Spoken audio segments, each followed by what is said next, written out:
Congressman Lobsterette, thanks for joining us this week. Sure. So we've had a busy week here in D.C. Let's start with the policy side of what's happening. Talk to us a little bit about the latest going on with the Highway Trust Fund. Well, as we've talked about before, the Highway Trust Fund goes broke in August.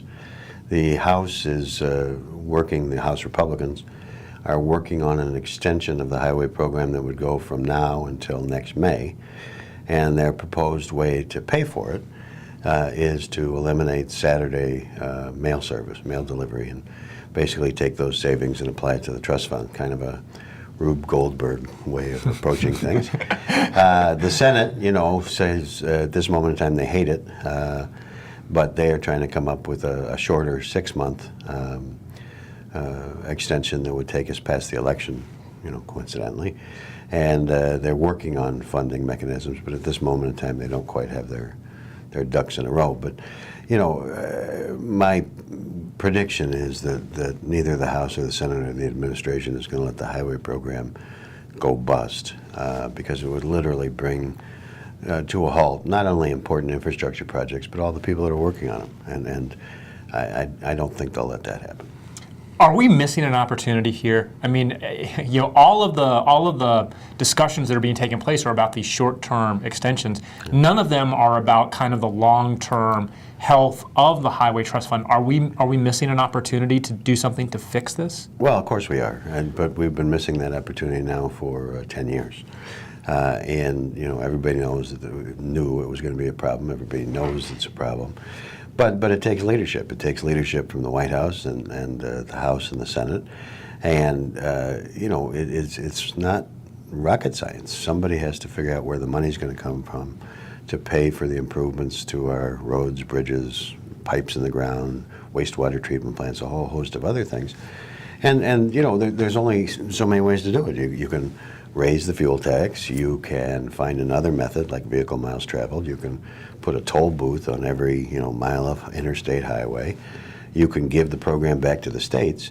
It really doesn't matter which one you pick, but everybody's afraid to pick one because they're afraid that it'll have negative repercussions in the election in November. So instead we're talking about things like ending Saturday mail service. Hasn't this been something that has been kicked around, not particularly to use it for the Highway Trust Fund, but isn't this something that's been kicked around before and not successfully done? Well, yeah, but this actually, if you look at the president's budget that he sent up here earlier this year, it's in the president's budget, and so it is an idea that's been kicked around. I think the more controversial piece, at least for members of Congress, is going to be that in addition to ending Saturday mail service, they're talking about shuttering some post offices.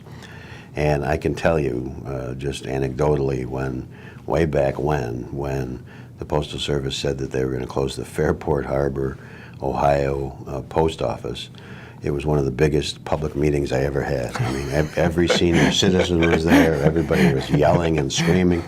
And so I think that's the part of the plan that will probably get a little more resistance than others. It's amazing how those close to home things get people fired. It was awful. So next issue I want to talk about is the appropriations process. Obviously, it's one that we've been talking about a lot over the last few months. What's the latest there? Well, it continues to churn forward. This week, the House pushed out the what's called the THUD bill, which stands for Transportation, Treasury, and Housing and Urban Development. And they went through a number of amendments. There were some disturbing ones. If you happen to like Amtrak, they took aim at some of the long-distance service. The funding is down because of sequestration and other things, but they at least shoved that bill along. And so now I think we're up to 4 or 5 bills having cleared the House, and it's now, the focus is going to be over to the Senate to see if they can get their act together enough to produce bills as well. Everybody knows, of course, that September the 30th is the end of the fiscal year, and all the bills have to be done by then, or you're looking at another stopgap measure. And if you look at the calendar, the congressional calendar, that's going to be tough because we're already into June. The Congress will take go home for the 4th of July recess. They'll take the whole month of August back at home. And then you're to Labor Day and the political season. So there aren't a lot of legislative days to get it done, but that's the bad news. The good news is they do seem to be working sometimes in a bipartisan way to move the ball forward. And there seems like there's no appetite for a repeat of a government shutdown. No, I think all the responsible leaders have taken that off the table. So That's not going to occur. The real question is, do we operate after September 30th with a series of temporary spending measures, or are they able to actually put year-long spending bills in place? Well, the big news that happened this week is political news. There was an election on Tuesday night in Virginia. There's been a lot of primaries that folks have been watching very carefully.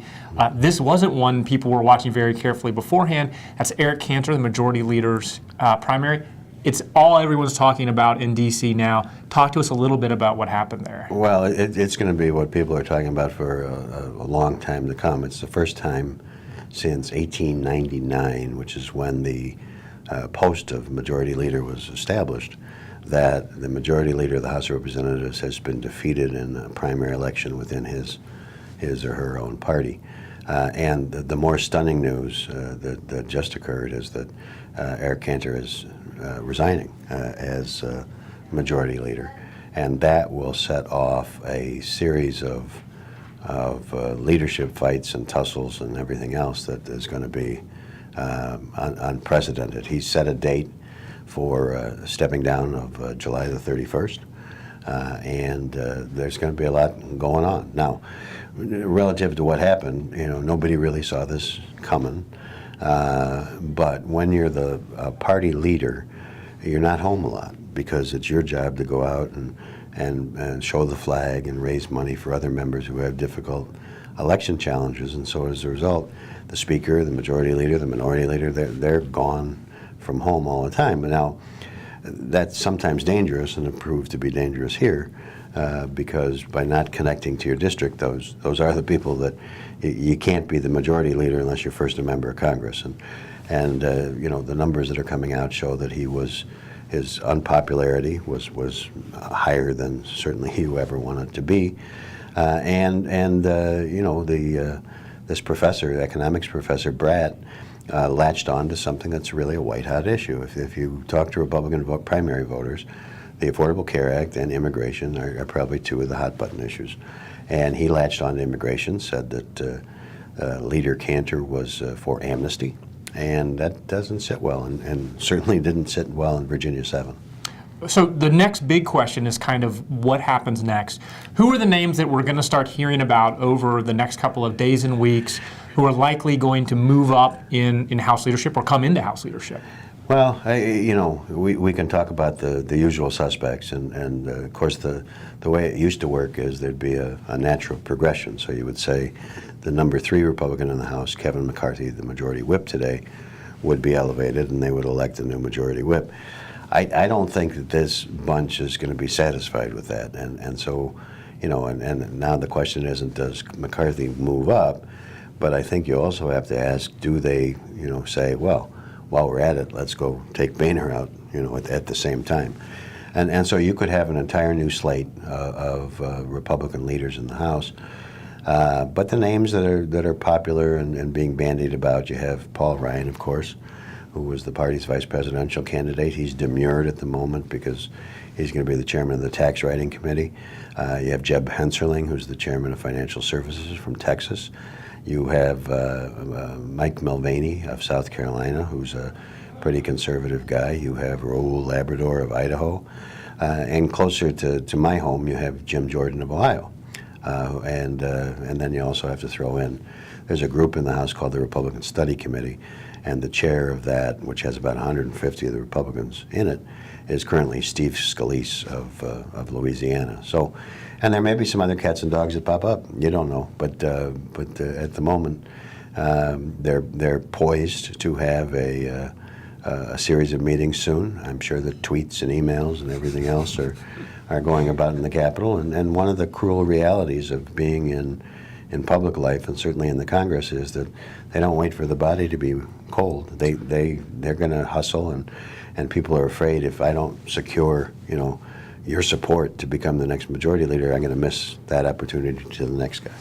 Last question. Do we end up with a leadership that is more conservative than we currently have as a result of this shakeup? It's hard to believe that that's not the case, given, knowing my former colleagues, knowing where the votes are.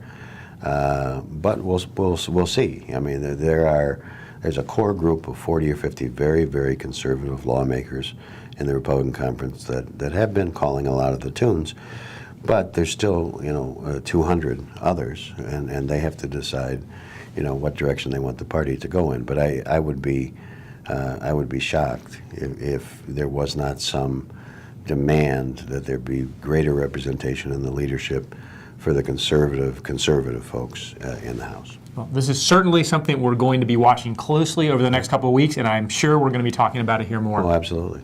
Thank you, Congressman LaTourette. Thank you.